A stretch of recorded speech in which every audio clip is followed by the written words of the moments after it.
good afternoon, everyone, and thanks for attending the Thermo Fisher workshop this afternoon. I'd like to also extend a thank you for the opportunity to being allowed to speak with you today. Again, my name is Emily Rose, and I'm currently working on food safety and the identification of spoilage organisms within Neogen GeneSeq's sequencing laboratory. Today I would like to spend some time speaking to you about Neogen GeneSeq's experience with the Axiom Microbiome Array's ability to detect a variety of microorganisms and how its applications fit within our food safety solutions. But before I get further into my presentation, I'd like to spend just a couple minutes speaking about Neogene Corporation itself. Neogene Corporation was founded in 1982 and has grown to more than 1,200 employees in multiple U.S. and international locations. It is an acknowledged leader in manufacturing, developing, and marketing a diverse line of products dedicated to food and animal safety. GeneSeq Laboratories, with who I'm representing today, is comprising the agri-genomics portion of this mission. Together, these focuses on these three missions is ultimately ensuring food security. As I mentioned, Neogen is a global company. In addition to our corporate headquarters in Lansing, Michigan, Neogen operates sales, marketing, distribution facilities, and lab facilities in Lexington, Kentucky, Lincoln, Nebraska, where GeneSeq is located, Mexico, Scotland, Brazil, Australia, India, and China. Given its focus on the farm gate to the dinner plate philosophy, you're able to find Neogen products in many places along the food value chain. Neogen's food safety division develops, markets, culture media, and test kits able to detect foodborne bacteria, spoilage organisms, mycotoxins, food allergens, and more. The Animal Safety Division of Neogen is able to develop and market a complete line of diagnostics, veterinary instruments, pharmaceuticals, nutritional supplements, and a whole lot more. And then Neogen's GeneSeq Lab in Lincoln, Nebraska is the leading global provider of DNA testing for the animal agribusiness and veterinary medicine. More specifically into Neogen's GeneSeq, it is also the world's largest commercial animal genomics laboratory. It provides fast, accurate, and affordable DNA-based services since the year 1998. GeneSeq employs over 150 scientists and technicians around the globe. These scientists and technicians are able to run our samples through our laboratory 7 days a week, providing our customers with really fast turnaround times. A quick snapshot on how we started from a small startup company to a more global leader. Again, we were founded in 1998 by two Nebraskan-based researchers, Dr. Daniel Pomp and Dr. Abe Oman. They started in a very small lab space with just the two of them, running just a few thousand samples a year. Fast forward to 2016, we are now owned by Neogene Corporation, encompassing a lot more diversity. We have a much improved lab space. We have 140 employees and up just within our GeneSeq location in Lincoln. And last year, 2016, we processed approximately 2 million samples. And we have gained a global laboratory impact. We have several sister laboratories around the globe. So within Neogen GeneSeq, we're able to provide a wide variety of genomic services. We're able to provide essentially the whole package. We're able to have consultations with the clients, figure out exactly what their needs are. We're able to do our own DNA extraction and then provide genotyping services for those samples on several different genotyping platforms, depending on the needs of those clients. Our platforms currently include Affymetrix, microbiome arrays, and other microarrays are used as well, the Illumina bead chips, genome mass arrays, and genotyping by sequencing.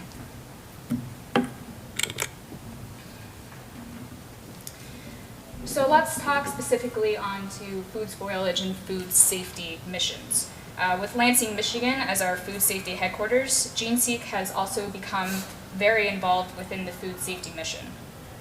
So why would our clients and our companies be interested in preventative and investigative testing for food spoilage organisms within their products? The answer is consequences if they don't, and such issues arise in their facilities. So I'm sure we're all aware that spoilage can have a very significant financial impact on products and companies, can have very significant ramifications if it is detected and is not treated. Spoilage can typically impact large portions of a production lot and can even shut down portions of a production line for an extended amount of time. And also, spoilage can damage a company's reputation. We know that consumer perception is almost everything to a company. If that is damaged, it's very, very difficult to gain that back.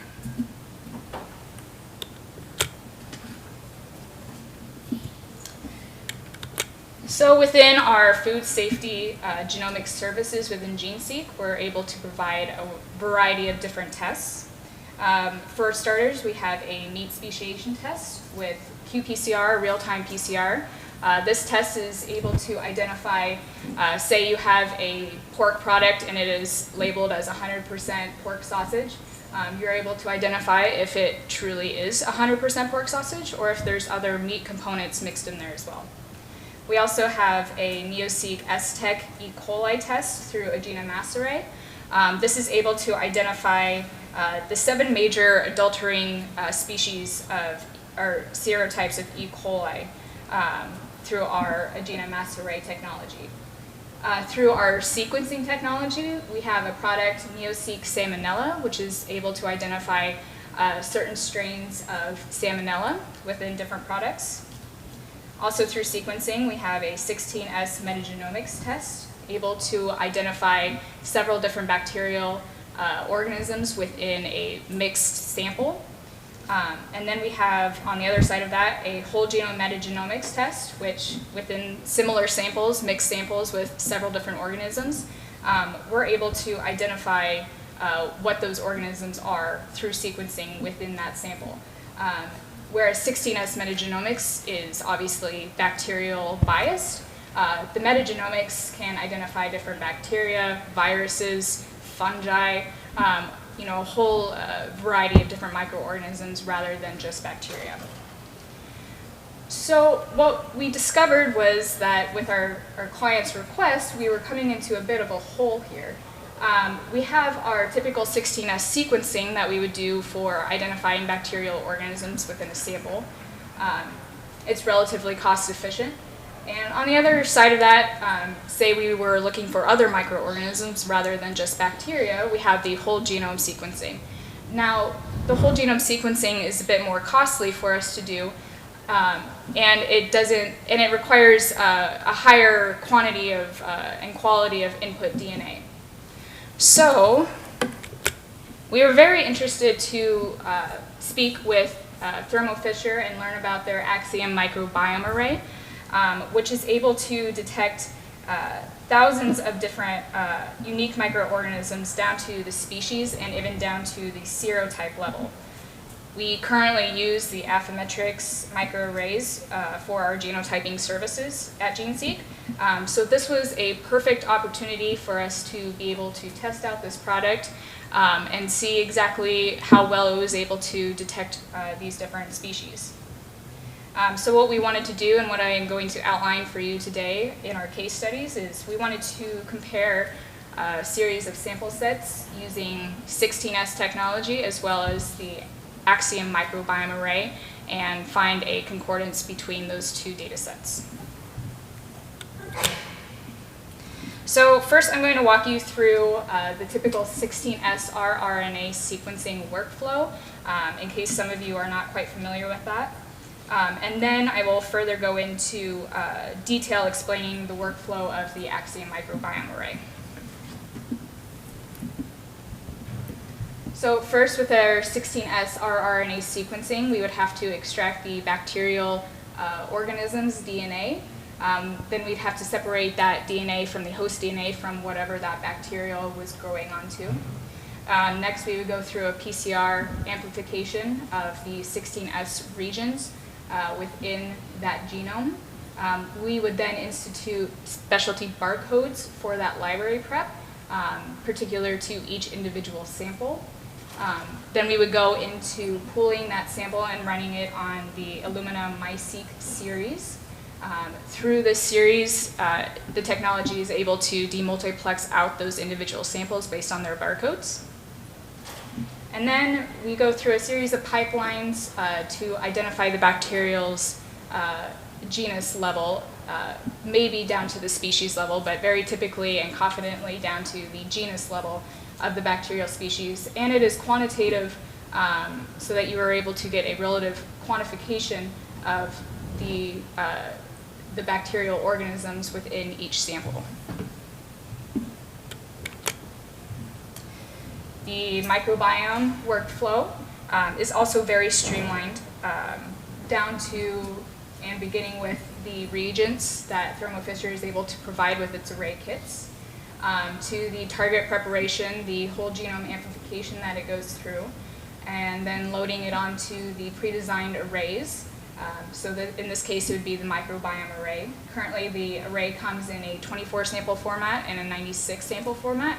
For our purposes, we had been using the 24 sample format.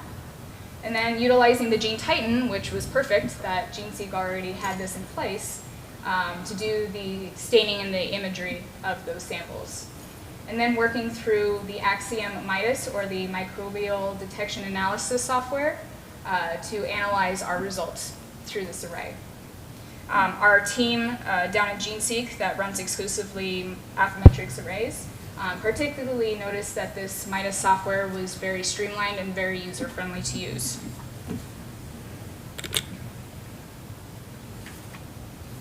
Particularly with the microbiome array, if you get down to the nitty-gritty of everything, there are probes that are able to detect over 12,000 microorganisms, including organisms in the domain archaea, bacteria, fungi, protozoa, and viruses. So a lot more specific than to just the bacterial as a whole. It is able to have a detection resolution down to the species and down to the serotype or the strain level.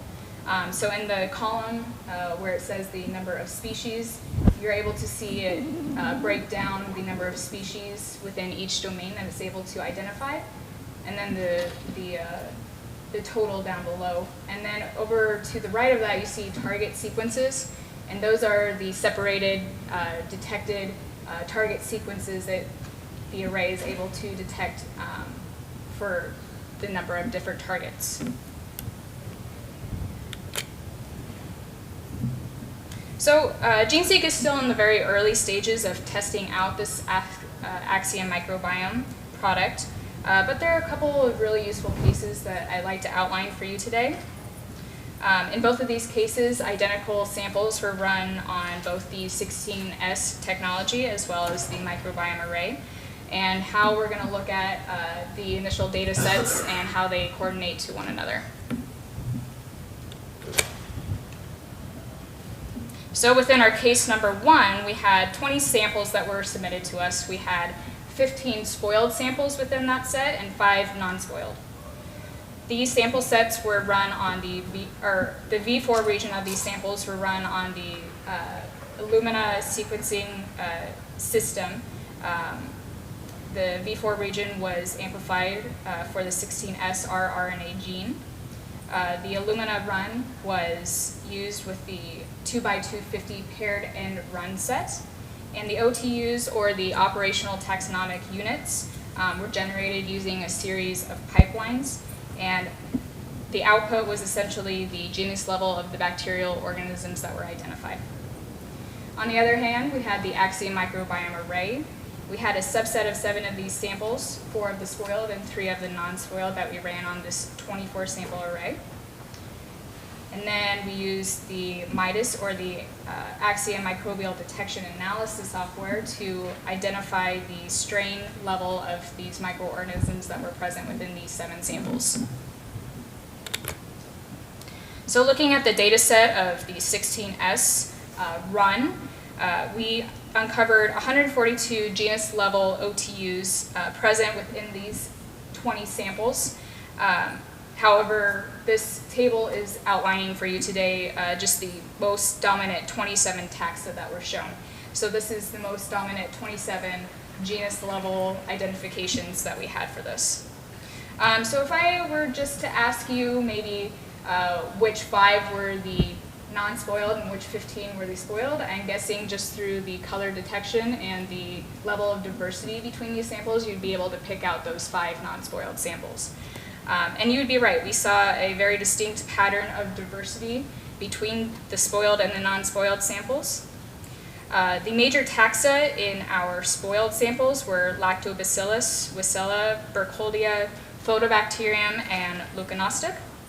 So the first 15 samples, if you haven't caught on by now, are all of the spoiled samples, and then the last 5 on the right or the last 5 on the left-hand side, sorry, my left, are the non-spoiled samples. So the major taxa in the non-spoiled samples was the Lactococcus. So with looking at the Axiom Microbiome Array data, opposed to the 16S microbiome array data through the MIDAS, the first thing you're able to observe is essentially a breakdown of each sample and its family, genera, species, and the target levels. So it's very helpful if you're looking for just a broad overview of these of each of these individual samples to see exactly down to the target level of where they ranked with each other and how many different targets were identified. Getting more into specific of the data, you're able to go down to the sample tab. Here you're able to select on a single individual sample. So on the previous slide, I had highlighted sample B2. So exactly you would go into looking deeply into each individual sample. So here you can see we're looking at sample B2. We're able to identify not only just the species, but down to the target level or the serotype level that it was able to identify to. Over on the right-hand side, you'll be able to see some different ranking numbers, so a conditional score, initial score, probes expected, probes observed. The probes expected are the number of probes that are expected to positively call that target. Probes observed were the actual probes observed that called that target. And then what we have is an initial score. So there are particular algorithms that are designed to describe the initial and the conditional score. So the initial score is essentially the likelihood ratio that a target is present if no other targets are present within that sample. So this is based on the probes observed from the array. The value gives information on the maximum possible contribution that that target has to the holistic model of that sample. On the other hand, we have the conditional score, and this gives the value of the actual contribution of each target to the model of the sample. The MIDAS software takes into account the presence of many other targets within that sample. So within this case, they're able to modify the conditional scores, and this can modify the conditional score if there are multiple targets within a sample and of a given target, so that there may be many probes in common between different targets. So this can modify the conditional score in that way. At the very top in the red box, you're able to see a conditional score percentile. This is very knowledgeable to be using. The default for this percentile is 100% percentile. And so this has to deal with whether it is a detected target, a primary detected target, or if it's labeled as a secondary detected target.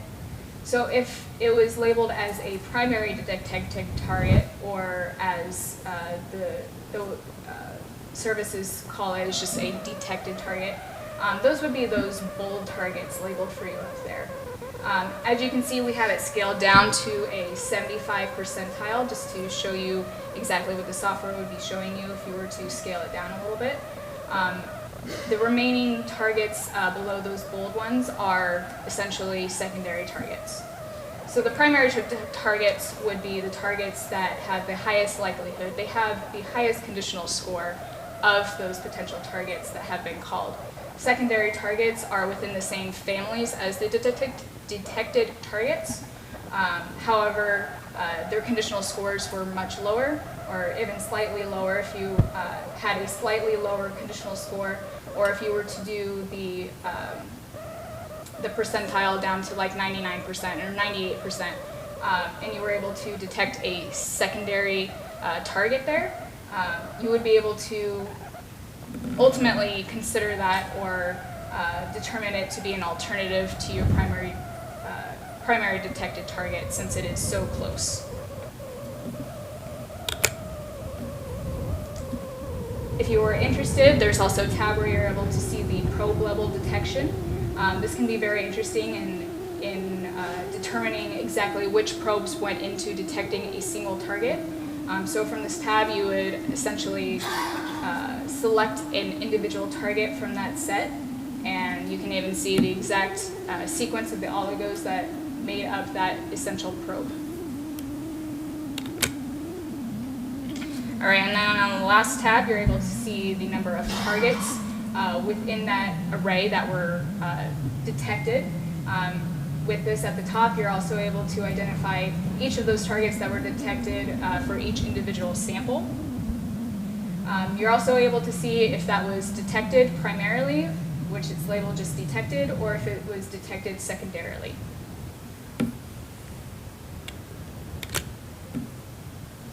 So what did we learn from this initial case? Among the 7 samples that were tested on both of these technologies, we identified 24 unique species. The corresponding genuses of 19 of these 24 species were detected first with our 16S technology. So we would be able to see some correlation with there. And also what we discovered was there was the same major taxa observed with the 16S sequencing as with the array. So here listed below, you can see those primary taxa again, those Lactobacillus, Leuconostic, Lactococcus, and Photobacterium. The difference is with the array, we were able to get much more specific, which is very crucial for many of our customers. On to our case number 2. In this case, we had, again, 20 samples, 15 spoiled, 5 non-spoiled submitted. They were run on the 16S rRNA panel under the same parameters as case number 1. And then in this case with the Axiom Microbiome Array, all 20 samples were again run on the Axiom Microbiome Array technology. So let's look at the 16S data for this sample set. What we can see here again is a very distinct pattern between diversity between our non-spoiled samples and our spoiled samples. Right in the middle in the red box, you're able to see our 5 non-spoiled samples. You can see that their diversity is much higher than on the sides with our spoiled samples. So on the left-hand side, we have a sample type that was submitted to us of spoiled samples. And then onto the right, we have another set of spoiled samples that was sent to us with a different sample type. So that was very, very interesting for our purposes to see how sample type had a different variation between our diversity as well. So what we're able to see here is that our spoiled samples even had a lower diversity due to dominating taxa incorporated within those samples. Our major dominating taxa within our spoiled samples, from what we were investigating, were Pseudomonas species and Photobacterium species. So what this particular client was interested in was what specific species, down to what specific strain were located in these samples to better pinpoint the initial cause of the spoilage within their products. So to accommodate, we were able to utilize the Axiom Microbiome Array to investigate just that. So the overall analysis through the MIDAS for all of the different targets present is still undergoing investigation. However, what we did find for this particular case was a linear correlation between our 16S relative abundance and the microbiome species that were identified. So essentially, in our samples where we had a higher quantification of our Pseudomonas, we found many more Pseudomonas species. And what we also found was that with the more Pseudomonas species were identified within our spoiled samples than versus our non-spoiled samples. So this was telling to us that this may be an essential cause of our spoilage. What we found was that what we identified was that probably a higher level of certain Pseudomonas species may be leading to an overall product spoilage and the overall spoilage odor that the customer was investigating. So our conclusion with this case and the previous case before it,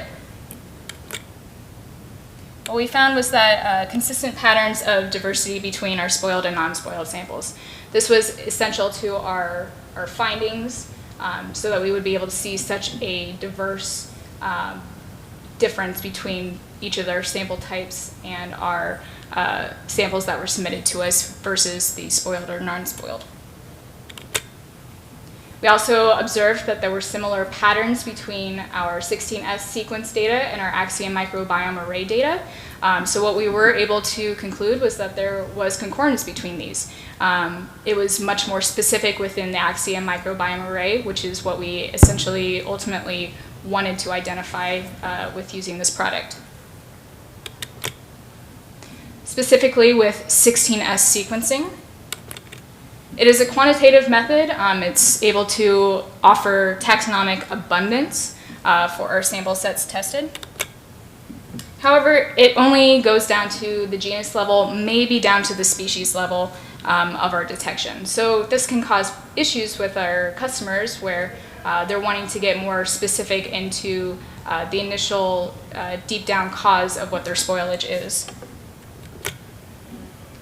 And it's only limited to our bacterial organisms as well. On the other side, we have our microbiome array that we tested. It's not quantitative, however, it is identification purposes only. But it is very specific in its detection.